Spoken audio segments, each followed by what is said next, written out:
Hey guys, we are here with the next visionary male leaders live. I am Dimitri Wakov, leadership coach and one of the authors in this already best-selling book. Today I'm here with one of my co-authors, the great Simon Hodges, and also the wonderful, the heart of the project, the leader of the project, the engine, Sarah Bellorini. Both of them are here, and today we are going to talk about leadership, and we're going to talk about especially how to lead with love.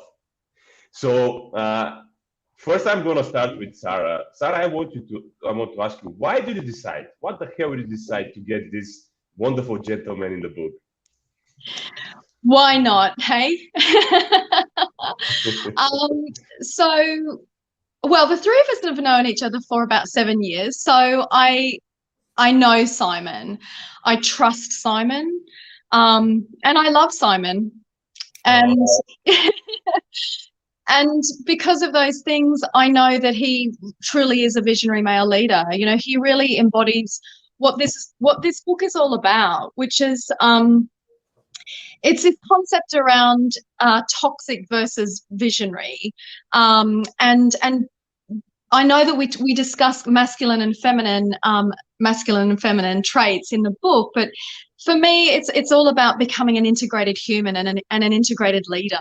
And from that space, we can create sustainable change in the world. And I know that that's what Simon does. You know, he's had experience of both the toxic and the visionary, and he's led himself from this very, very integrated space into working with massive businesses and, you know, people who are really, really doing big things on the planet, which I will pass over to Simon now to tell you more about. But yeah, that's why I invited Yes. you. Yeah. Thank you, Sarah. I totally agree with what you said, and I want to put the ball back to Simon. And Simon, what was the reason you decided to participate in this book? Because I just think this message so needs to be heard. I think it's obviously a topical message right now, but I think it's just the timing is so good for this message to be heard right now. I think there's so much going on in the world right now. I think the world is pivoting in a very interesting way, in quite a challenging way. I think we've all been severely tested this last couple of years in terms of our relationships with each other.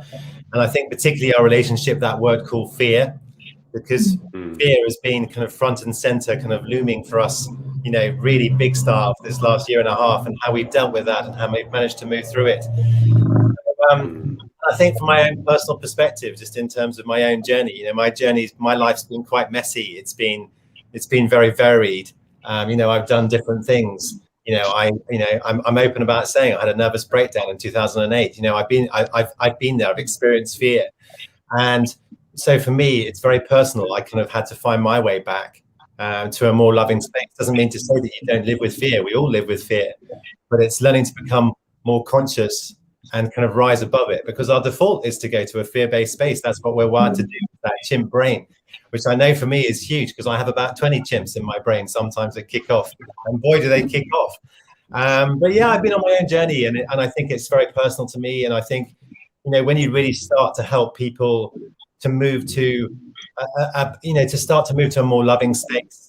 And I think love gets such a bad rep. I think people think love is such a soft and fluffy thing, possibly, and particularly because I work with maybe some quite hard-nosed businessmen sometimes. You know, I have to convince them that actually loving is actually the hardest thing that you're ever going to do. Leading by fear is really easy, and it's a default that most people go to. But leading with love, it takes years of practice to get even half good at. I'm only just starting my journey, but I think I think once you start to go down that journey, there's kind of no looking back. It's like you start to see how it changes the relationship with yourself. It changes the relationship with your family, with your friends, and with your clients. And then you start to pass it forward and pay it forward, and you see how it impacts on the clients that you're working with. And it's, you know, it's a beautiful thing. So absolutely, Simon. I'm gonna just go back just to ask you one question before we go. We're gonna go to your chapter. We're gonna talk a little bit more about the book, but first, introduce yourself, who you are, and what do you do actually. Well, gosh, so when I speak at events, obviously people see my bio, and one of the first things that I do when I'm speaking is I quite often ask and say, if there's an icebreaker, I say, what's your first impression of, of me, having seen my bio? And I often get people saying, oh, you're a high achiever, and I kind of like cringe slightly. And then I get the honest person in the room who puts their hands up and is completely straight and says, I think you didn't have a clue what you wanted to do in your life, and you're still figuring it out. And the truth is that's actually pretty correct. It took me quite a while to figure out what it is that I really wanted to do in my life and what it is that really stoked me up. What I always knew was that I was yearning for something that was different, and I didn't quite know what it was. And I experimented. So, I mean, through my life, Dimi, I was in the British Army for 8 years. I guess I experienced leadership, at a very high level, the good and the bad. I got married very, very young. So I have a 25-year-old and 21-year-old son now. And for whatever crazy reason, I ended up retraining as a chartered accountant, which was from the sublime to the ridiculous. It was 3 of the most painful years in life. It put me in A&E twice, with my heart I'm speaking, saying this is not for me. But I kind of belligerently went on for the next 20 years working in finance. I worked for a big family company called Swires. I then ended up coming back to Jersey, where I live, which is my home. And I was a partner of a trust business for nearly a decade. And at the pinnacle of my so-called career, I had my breakdown. Because if you're not in alignment with yourself, and if you're not really doing what it is that you're supposed to be doing in this world, the world is a funny way, excuse the planes, the world is a funny way of bringing you back to where you need to be. Whatever lessons we need to learn in life, and I know this only too well myself, like whatever lessons you need to learn in life, they will just keep coming back to you with increasing intensity until you learn them. And so I had a breakdown in 2008. I was a partner, I was making lots of money. I was outwardly very successful, but I was inwardly miserable. I was super anxious. I was depressed. I was in 24/7 fight or flight. My nervous system was completely awry. I was in a really bad space. I had to find my way back. So I found my way back slowly, and it was a bit circuitous. I ended up running a family office for a while, and I restructured a very large family office in the Middle East. And then it was fortuitous, because while I was doing that work, I decided I was going to train as a life coach, because I'd read all the books, and like you, Dimi, been to Tony Robbins and Robin Sharma and all the rest of it. Yeah. And I was like, I love this. This is me. I want to do more of this. But I had no inkling whatsoever that I was going to make a career out of doing what I do today. Like, never. I never, ever thought for a moment I'm going to be a life coach and that's what I'm going to do. And it's only as I look back now in hindsight, I'm 52 now. It's only as I look back now in hindsight, I go, oh, okay, it kind of makes sense now what I do. But at the time, it didn't make any sense to me at all. So I retrained as a life coach. And in the work that I did with the families, because I worked with some very wealthy families, every single time I was seeing like where it all goes wrong is the emotional dynamics. It's because they're not having the honest conversations. They're getting these expensive family charters done and all these expensive consultants coming in and doing all of this work. And they're sort of ticking all these boxes outwardly, like a lot of us do in life. We tick a lot of these boxes outwardly with the outcomes, but inwardly, they were fighting. They were miserable. They were resentful. They were frustrated. And so I saw that there was kind of a real need to do that emotional work. And I met somebody, people always say it takes one person to change your life. I met somebody who kind of was very instrumental in changing my life at that time. And he was doing this work with families that I'm now doing on my own. And it kind of set me on my journey. So today, yes, I work with kind of wealthy families and I help them transition. Sounds very grand. Actually, what I really do is I get mum and dad around in a room together with their children. And sometimes their children can be in their 40s and sometimes in their 20s. And I get them to start to be really open and honest about each other and start to become intentional. And I know I'm really winning when I get them all to be vulnerable. And I've created that safe space. And they really feel like they can just open up and really kind of say whatever it is and feel whatever they're feeling and process that. That's a game changer. So yeah, today I work with families, but I also coach people privately as well, individually. And I absolutely love it because, if I can help bring people back more in alignment with who they were born to be rather than who they think they should be, they're really bringing their true gifts to the world as a result of that, then we're all better people. We're all contributing. We're all serving better. And leadership is ultimately all about service. It's not about fixing. It's not about pleasing. It's not about manipulating and getting your way. It's not about winning. Yeah, it's about serving. So yeah, it brings me great joy. So that's a long-winded answer to your quite short question. It was wonderful, and I just wanted to take your words and direct it towards the book. You said leadership is a service. You're serving people through leadership.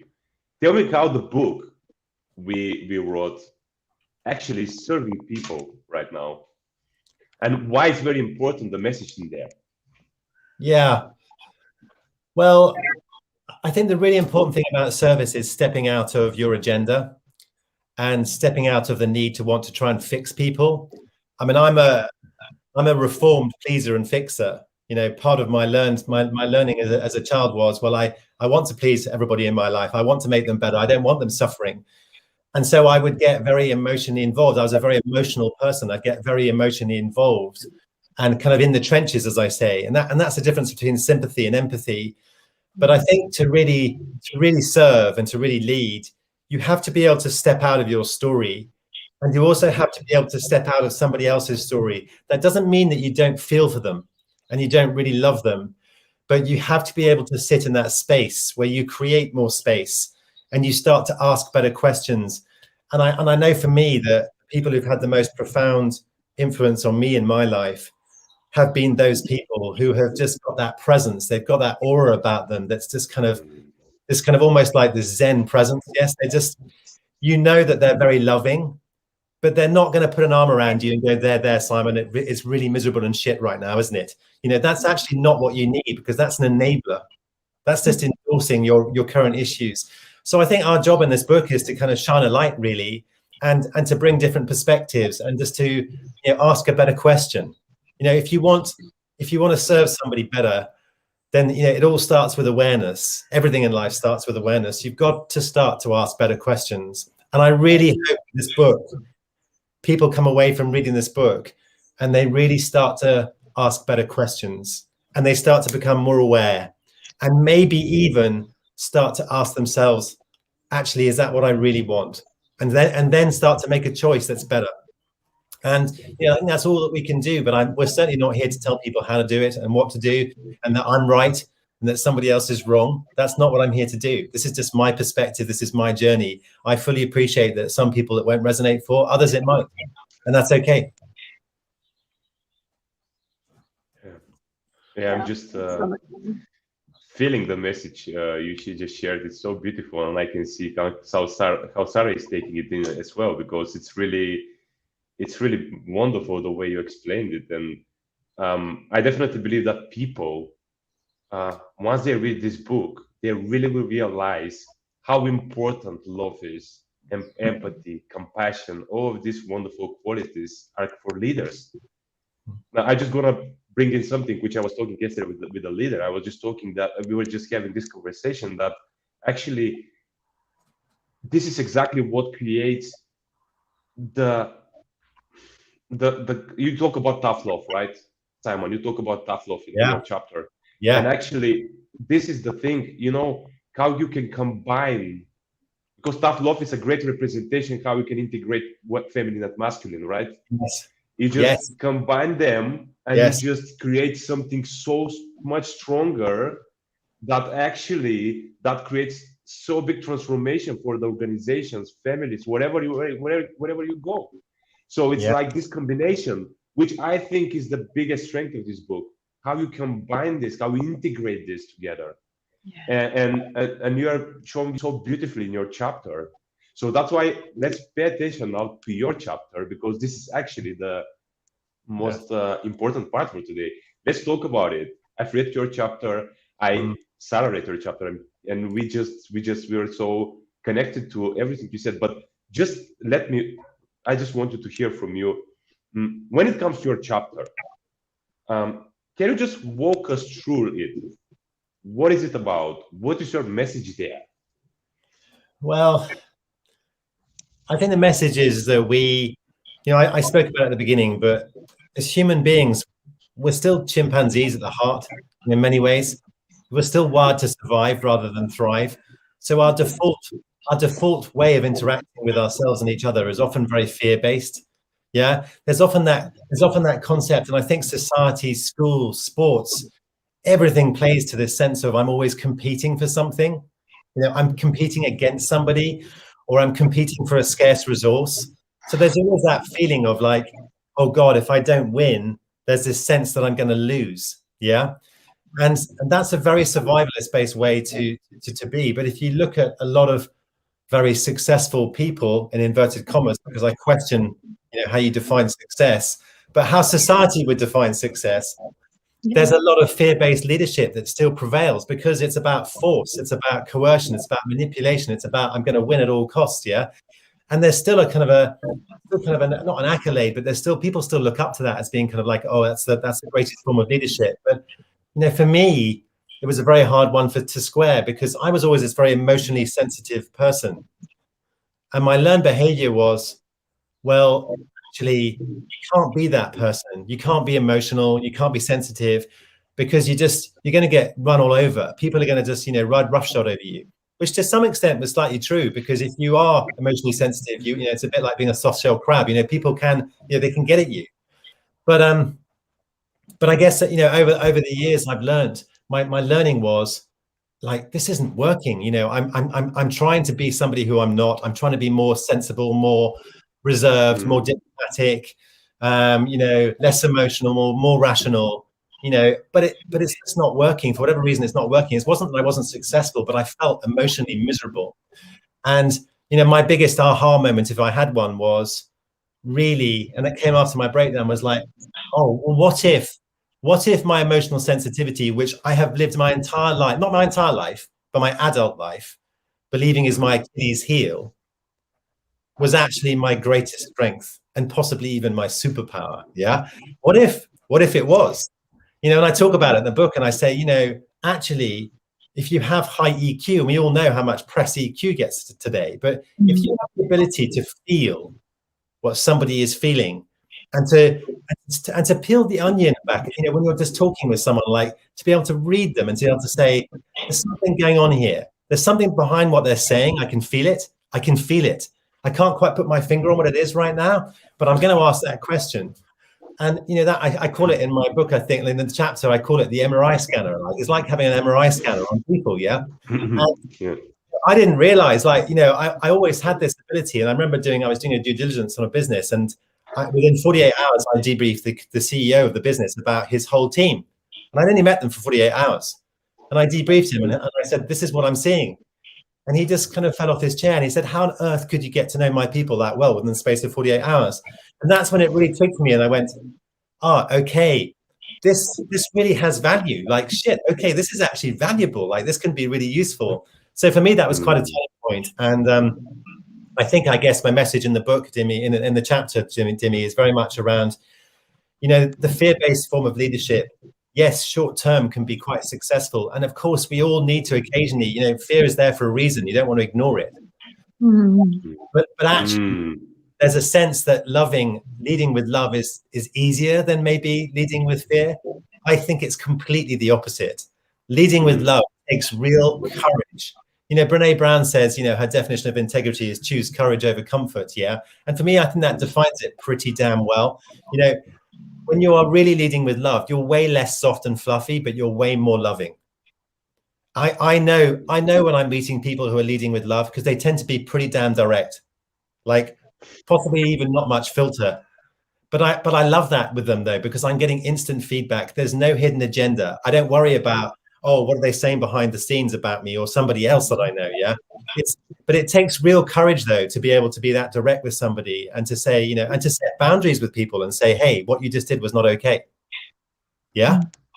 That's not easy to do, and then to say to people, by the way, that's not okay. And here's what is okay moving forward. And I'm going to hold you accountable to this as well as myself. Yeah. That takes real courage. It takes persistence. It's tough. It's tough to do. And I would say, Simon, it also takes a real depth of self-knowledge as well, because it's very different to just kind of like blurt something out, isn't it? As opposed to really being able to go on that internal journey within yourself, because you know yourself.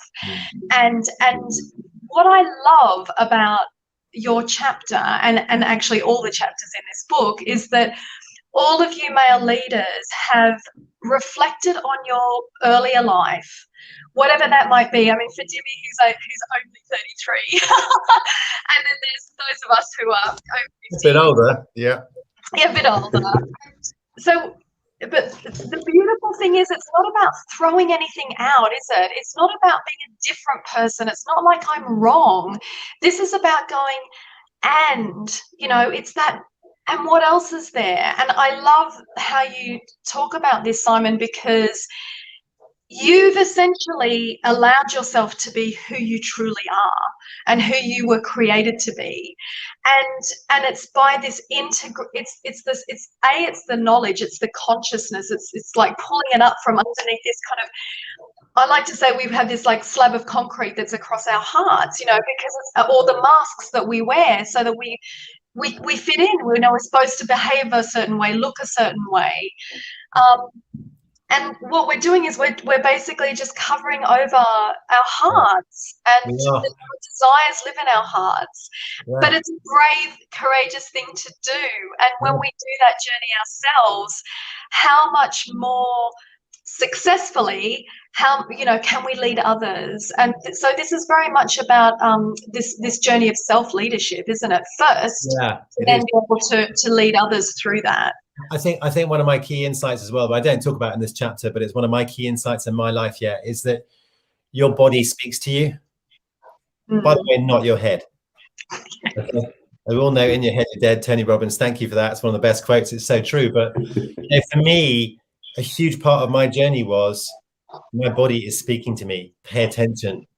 Initially, you get the feather. It's like little niggles and whatever else. It's not going well, not very well. Then you get a brick, which is pretty unpleasant. I got a couple of bricks and I got a truck in 2008. Yeah. So it took a lot for me to pay attention and start to actually do that work. But your body is always speaking to you. And I think, you just touched on it there, Sarah.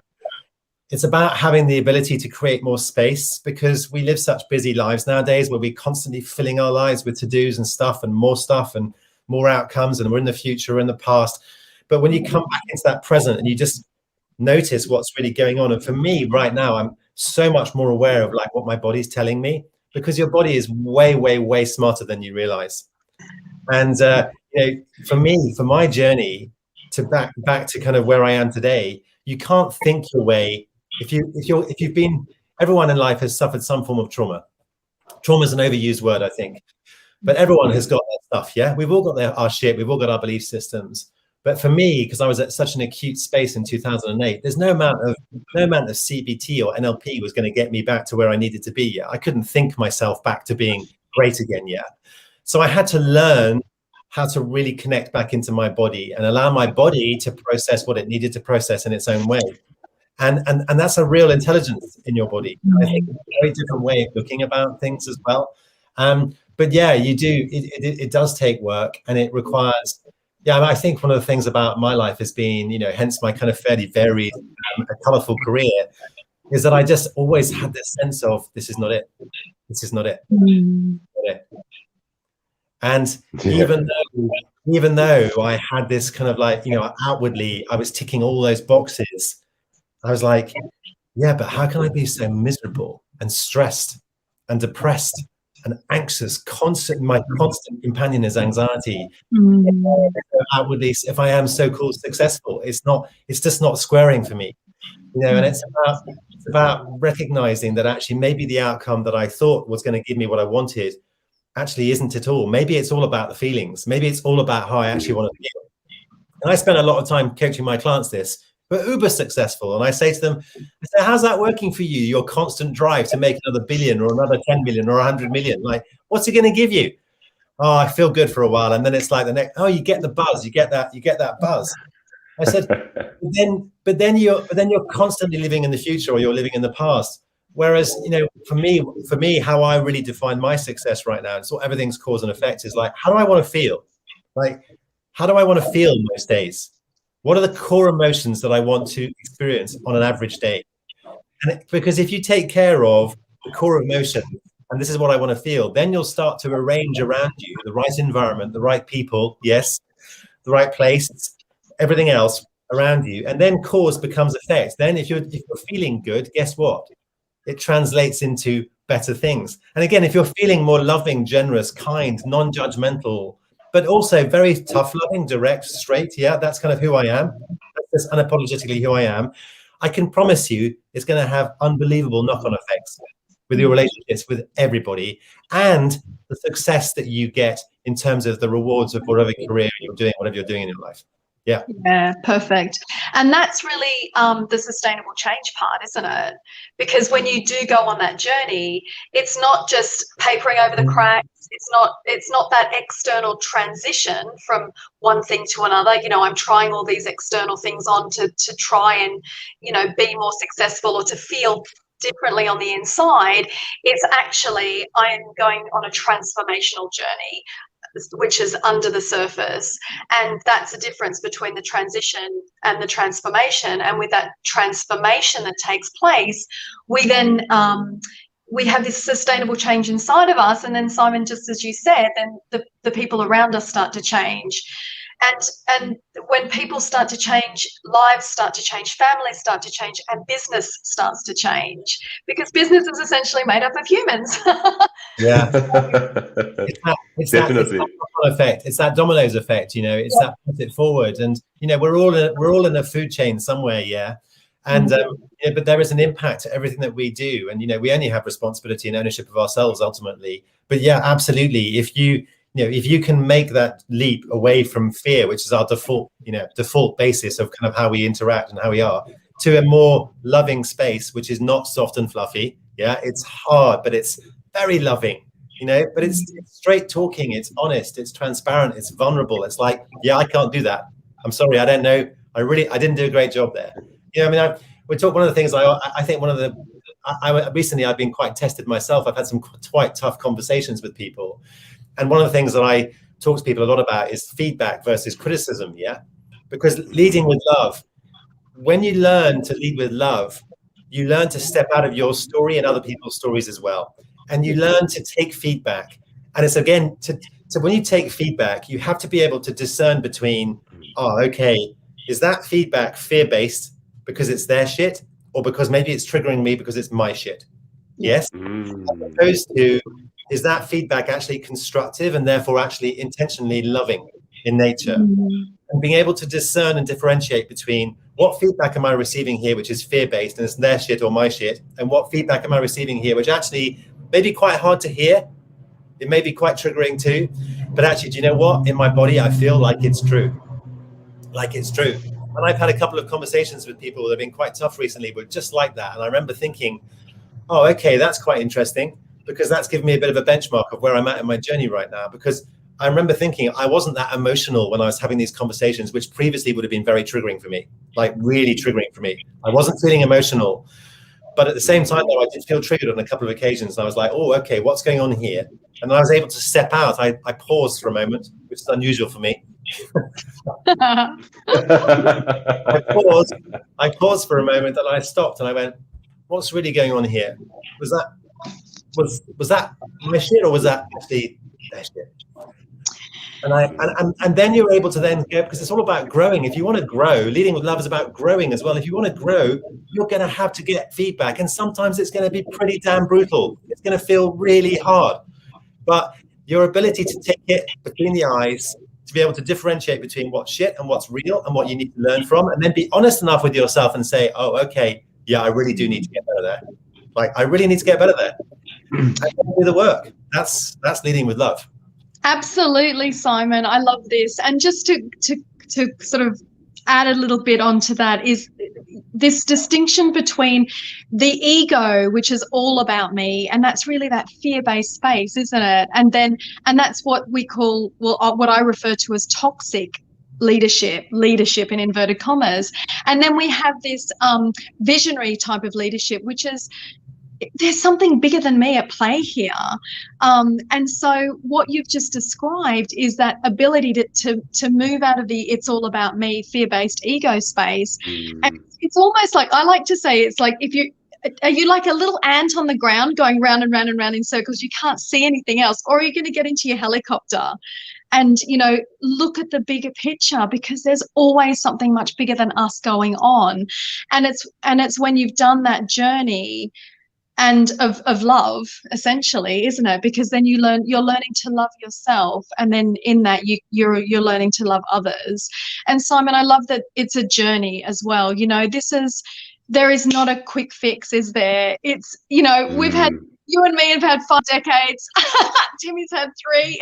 You know, but we're on the journey, and it's so amazing that we are. So thank you so much for being on it. No, pleasure. No, I mean, you mentioned ego, and that's actually a really important point that I think I'd like to make on that one, which is that I don't want anyone to come off, you know, hearing this talk today and think that ego is a bad thing.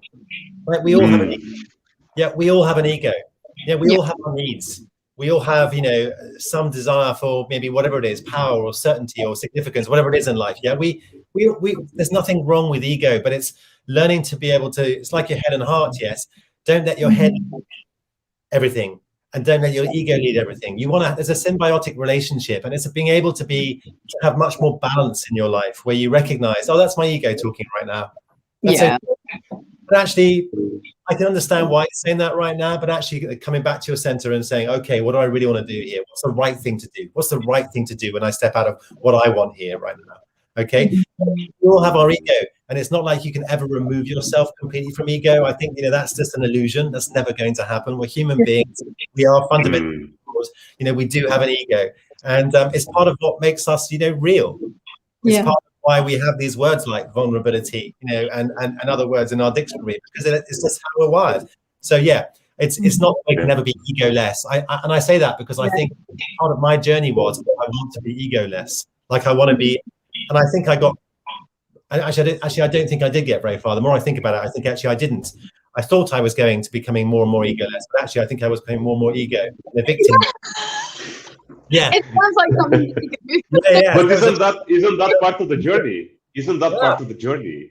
You strengthen your ego, and at some point maybe you learn how to be with it, without it, or how to actually be, or, you know, transcend it, not without it, but transcend it. And this is part of our journey. So it's everything is okay as long as we know we are part of the journey, and as long as we know that this is normal. And sometimes ego takes over. Sometimes we act out of ego. But the more often we do that helicopter view, like Sarah said, the more we actually realize how much bigger we are than our ego. Yeah. And how much we can actually influence the world together.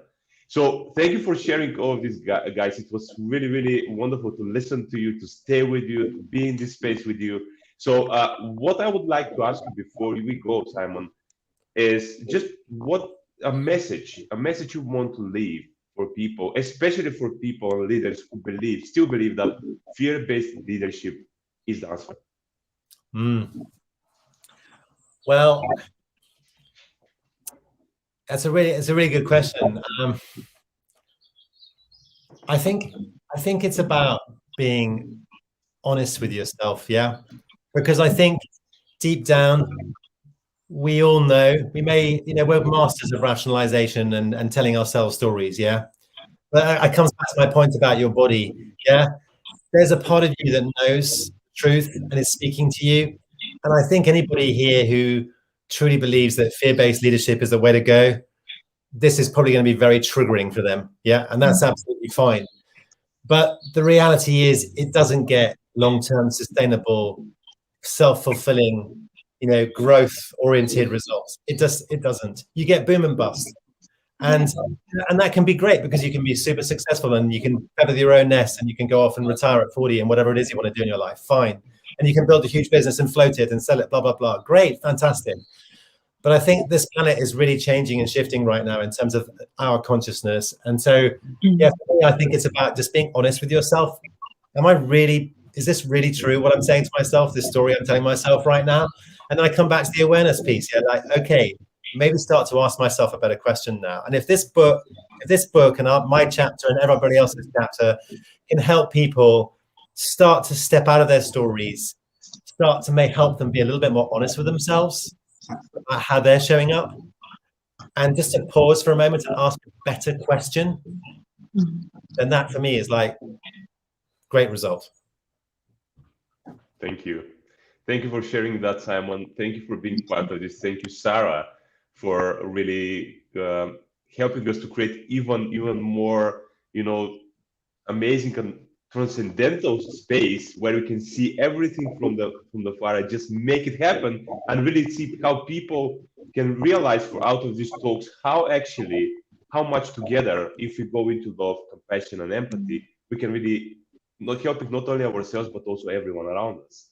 So thank you for being part of this, guys, and I'm sure that is just the beginning. So we are going to see each other again. Thanks, Simon. Bye. Thank you. Thanks so much, guys. Bye. Have a lovely day. Bye. Bye bye.